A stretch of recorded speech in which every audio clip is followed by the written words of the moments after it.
Bismillahirrahmanirrahim. Assalamualaikum warahmatullahi wabarakatuh. Selamat pagi, selamat berjumpa dalam acara Semanti Belajar dari Rumah, sehat, cerdas, dan juara. Pada kesempatan ini, Ibu Guru akan menyampaikan materi tentang konsep berpikir dalam sejarah.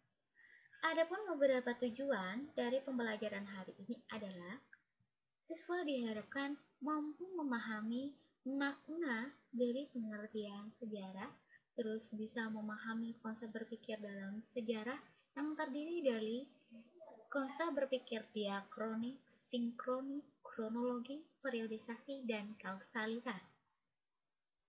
Dan dapat membedakan karakteristik dari konsep berpikir dalam sejarah, yaitu diakronik, sinkronik, kronologi, periodisasi, dan kausalitas.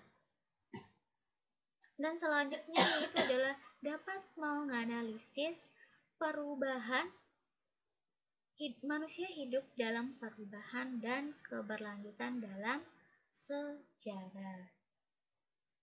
Pastikan kalian telah menyiapkan LKPD terlebih dahulu, setelah itu simaklah tayangan video berikut ini. Seperti yang telah kalian dengarkan, yang dimana tadi itu ada beberapa tujuan kenapa kita itu mempelajari berkaitan dengan konsep berpikir dalam sejarah.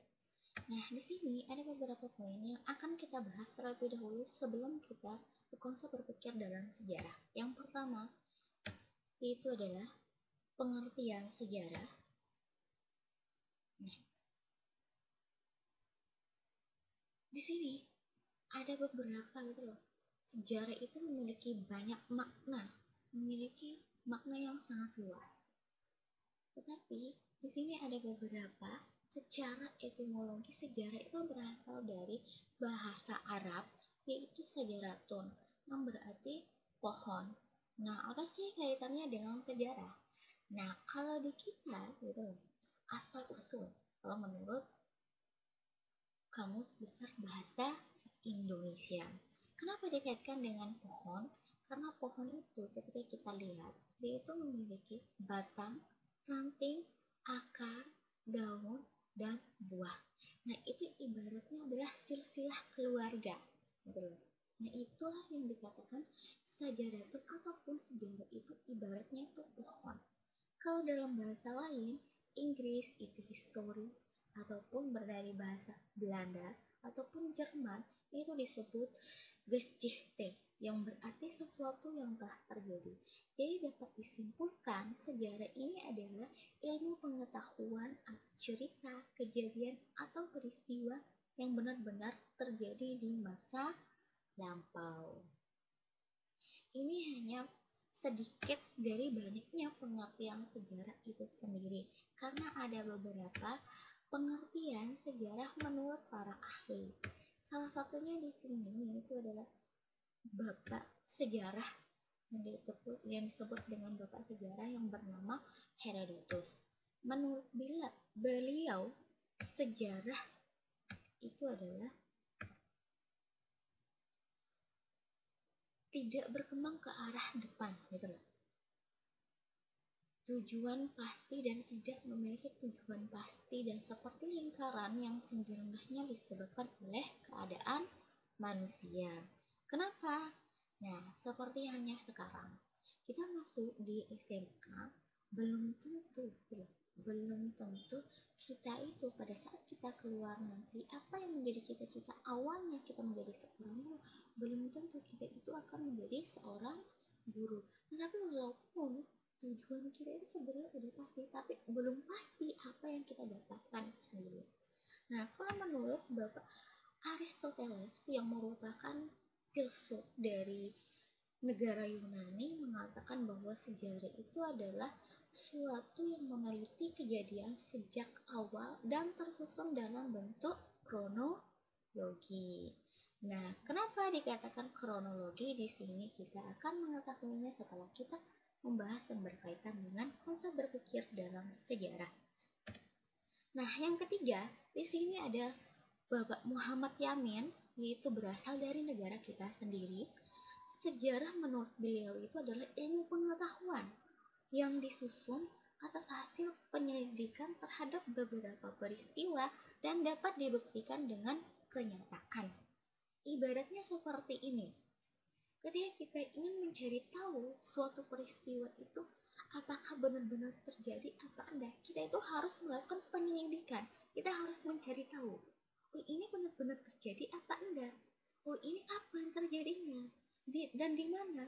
Dan siapa pelakunya? Itu semuanya harus jelas. Makanya menurut beliau ini harus melakukan penyelidikan. Oke. Ibu guru hanya ambil dari banyaknya para ahli itu hanya 3, tetapi untuk kalian bisa juga mencari yang lainnya di buku ataupun di internet lainnya. Nah, ketika kita bahas sejarah, kita itu harus mengetahui apa sih unsur-unsur dari sejarah itu sendiri. Nah, kenapa sejarah itu harus ada unsurnya gitu? Kalau tidak ada unsurnya, terus siapa pelaku sejarah itu sendiri? Di mana tempatnya? Kapan terjadinya? Maka itu tidak akan terjawab. Nah, sehingga di sini ada beberapa unsur sejarah itu. Yang pertama, di sini adalah manusia. Yang kedua itu adalah ruang, dan yang ketiga itu adalah waktu. Nah, kenapa harus manusia gitu loh?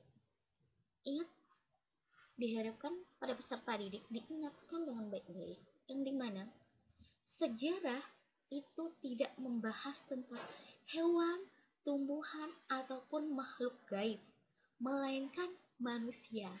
Kenapa? Karena manusia memiliki perbedaan, yaitu memiliki akal yang berbeda dengan hewan, ataupun tumbuhan, ataupun makhluk gaib. Nah, ketika memiliki akal, otomatis manusia ini berkreativitas gitu loh. Nah, di mana dia itu melakukan berkreativitas, yaitu adalah di ruang. Ruang itu apa? Yaitu adalah tempat terjadinya aktivitas manusia dilakukan. Faham? Terus waktu. Waktu ini sangat berpengaruh dalam kehidupan kita. Ketika melewati 1 detik, kita tidak akan pernah kembali ke detik yang tadi yang sudah kita lewati. Jadi, peserta didik diharapkan digunakan waktunya sebaik-baik mungkin. Nah, itulah waktu di sini itu adalah sebagai alat ukur yang kapan terjadinya sebuah peristiwa terjadi. Nah, waktu yang dikatakan di sini tidak hanya membahas masa lampau, gitu loh, tetapi membahas pula masa sekarang. Paham? Baik. Dan lanjut ya, yaitu masuk ke konsep berpikir sejarah. Nah, inilah konsep berpikir sejarah itu sendiri. Di sini ada beberapa poin, yaitu diakronik, sinkronik, kronologis, periodisasi, dan kausalitas. Kenapa sih kita itu harus mempelajari berkaitan dengan konsep berpikir sejarah? Tadi sudah kita paparkan berkaitan dengan tujuannya, yaitu adalah agar kita mudah memahami apa yang berkaitan dengan diakronik, sinkronik, kronologi, periodisasi, dan kausalitas. Yang pertama kita akan membahas konsep berpikir diakronis. Secara etimologis, diakronis ini berasal dari bahasa Yunani yang terdiri dari kata dia yang berarti melintas, melampaui, atau melalui. Sedangkan kronos itu adalah waktu. Jadi bisa dikatakan pengertian dari diakronis ini adalah suatu yang melintas, melalui, dan melampaui waktu yang panjang tetapi terbatas dalam ruang, gitu loh.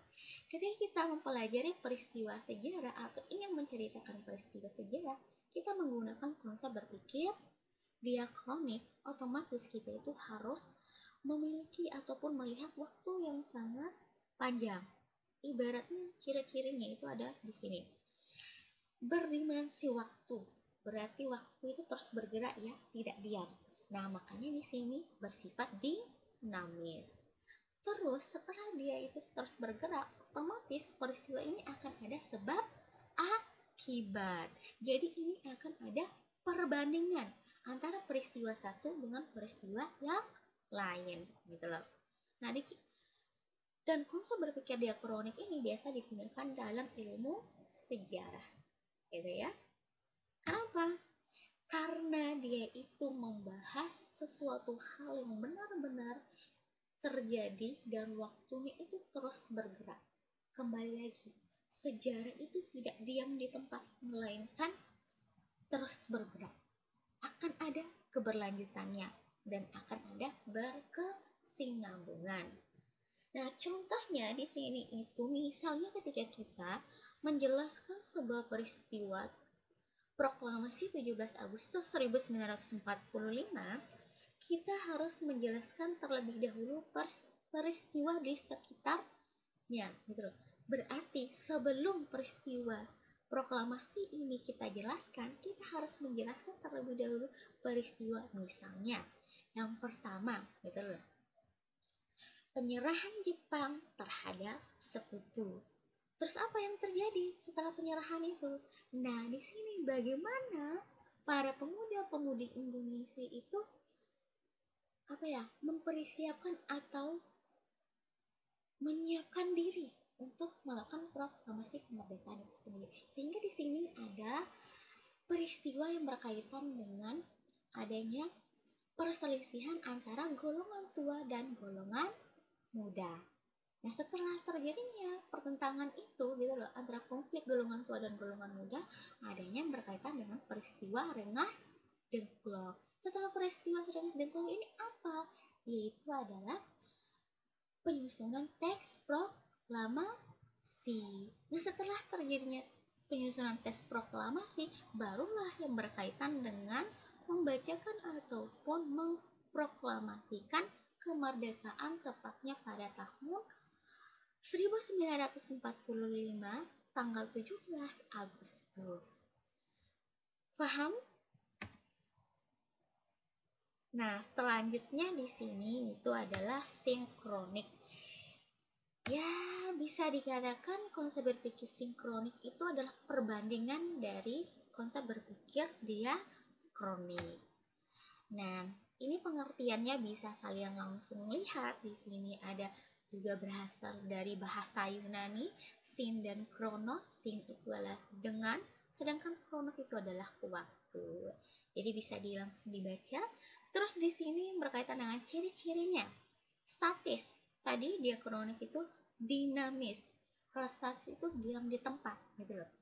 Karena dia itu terbatas dalam waktu, tetapi dia itu luas terhadap ruang. Kenapa dibilang seperti itu? Misalnya gini, tadi kita membahas peristiwa proklamasi kemerdekaan. Tadi itu dari awal latar belakangnya kenapa bisa terjadinya proklamasi kemerdekaan. Tetapi kalau kita membahas menggunakan konsep berpikir sinkronik, konsepnya pada tahun itu aja kita bahas gitu loh, peristiwanya. Peristiwa proklamasi kemerdekaan. Kapan terjadinya peristiwa proklamasi kemerdekaan itu? Siapa pelakunya?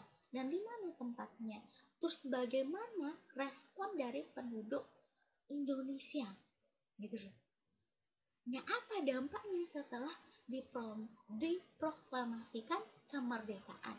Yang pertama, otomatis negara kita bebas dari penjajahan. Setelah bebas dari penjajahan, otomatis kita berhak untuk menentukan nasib negara kita, baik itu di bidang politik, sosial, ekonomi, ataupun budaya. Nah, itulah perbedaannya. Makanya di konsep berpikir sinkronik itu biasa digunakan pada ilmu sosial. Jadi paham? Oke, lanjut ya. Selanjutnya di sini akan ada kronologis. Kalau kronologis ini adalah suatu ilmu yang mempelajari tentang waktu. Jadi yang akan membantu sejarah itu menyusun peristiwa yang sesuai dengan terjadinya ataupun waktu terjadinya sejarah itu sendiri. Misalnya di sini sudah ada langsung sama contohnya, yaitu 6 Agustus 1945 Hiroshima itu dibom atom oleh sekutu. Setelah itu 7 Agustus 1945 PPKI dibentuk. Nah, selanjutnya bisa langsung kalian membacanya. Oke. Diharapkan kepada peserta didik untuk terus menyimak video ini sampai selesai, karena kalian tidak akan bisa mengerjakan LKPD kalian ketika kalian tidak menyimaknya sampai selesai. Nah, di sini adalah periodisasi. Seperti hal yang kita ketahui, periodisasi itu adalah pembabakan, ya, pengelompokan. Nah, apa yang akan kita kelompokkan? Kelompokan di sini itu adalah zaman terjadinya sejarah. Nggak sejak manusia ada sampai sekarang sejarah itu akan tetap ada. Tetapi rentang waktunya itu sangat panjang. Bagaimana caranya kita itu memisahkan gitu loh sejarah dari awal manusianya ada sampai sekarang itu? Otomatis susah kalau kita itu mau menganalisis kalau semua itu ada campur. Jadi di sini kita harus mengelompokkannya. Itu misalnya kalau di sini itu ada yang pertama yaitu prasejarah. Prasejarah berarti kita akan membahas sejarah yang dimana manusia itu belum mengenal tulisan. Nah, setelah itu ada sejarah kuno. Di sini sejarah kunonya maksudnya itu adalah mulailah ada yang berkaitan dengan mengenal tulisan dan masuklah pengaruh Hindu, Buddha, dan seterusnya sampai pada saat zaman kolonial hingga zaman republik. Gitu. Bisa dikatakan bahwa manfaat dari ataupun tujuan dari periodisasi itu adalah memudahkan gitu, memudahkan kita untuk menganalisis sebuah peristiwa sejarah, memudahkan kita itu memahami sejarah itu sendiri, dan memudahkan kita itu mengklasifikasikan perubahan dan apa saja yang terjadi di masyarakat. Selanjutnya itu adalah kausalitas. Kalau kalian masih ingat dengan ciri-ciri konsep berpikir diakronik, kalian akan melihat sifatnya itu adalah kausalitas ataupun sebab akibat. Jadi kausalitas ini hampir-hampir mirip dengan diakronik. Hanya saja di sini kausalitas mengatakan bahwa sejarah itu ataupun suatu hal yang terjadi tidak akan pernah berdiri sendiri, melainkan akan ada sebab dan akibat. Nah, itu ya. Di sini ada beberapa contoh. Salah satunya itu adalah contoh kedatangan Jepang ke Indonesia. Bisa dipikirkan misalnya gini, kok bisa ya? Apa sih menyebabkan kedatangan Jepang itu ke Indonesia? Nah, apa yang menyebabkan? Sehingga kita berpikir, apa sih menyebabkan kedatangan Jepang itu? Terus setelah datang Jepang itu ke Indonesia, apa sih akibatnya? Akibatnya kita itu dijajah, gitu loh. Nah, apa sebabnya?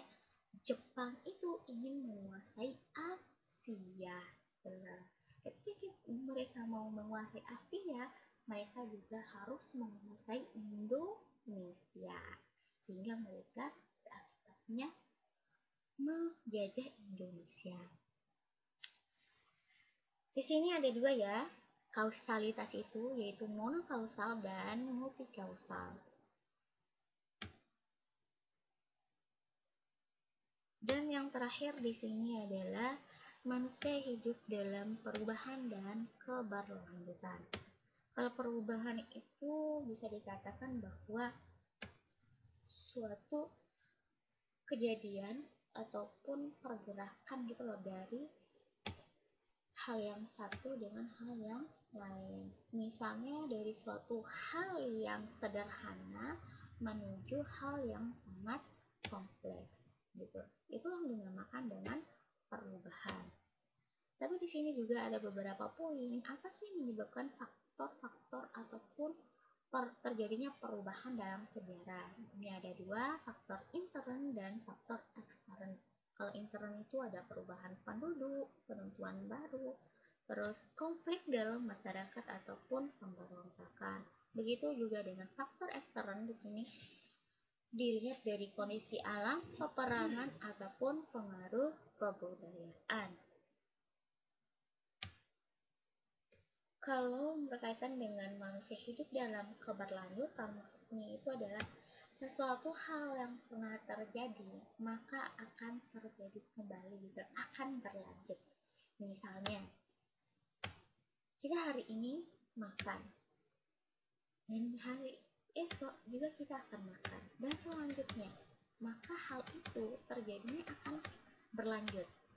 Walaupun terjadinya itu dalam waktu yang berbeda. Karena yang namanya juga sejarah itu adalah hanya terjadi satu kali. Walaupun terulang itu adalah polanya yang sama, bukan waktunya, ya. Yang berkelanjutan dalam sejarah. Nah, peristiwa sejarah merupakan rangkaian peristiwa yang berkelanjutan seperti mata rantai tak terpisahkan dari kehidupan generasi sebelumnya. Jadi itu ya. Setelah kalian menyaksikan video tersebut, jangan lupa untuk menjawab soal-soal yang ada di PK3. Demikian pembelajaran pada hari ini. Semoga peserta didik selalu sehat dan selalu ingat protokol kesehatan seperti mencuci tangan, menggunakan masker, dan menjaga jarak, serta jangan lupa bahagia. Sampai jumpa di pertemuan selanjutnya dengan materi yaitu adalah zaman praaksara di Indonesia. Wassalamualaikum warahmatullahi wabarakatuh. Selamat pagi.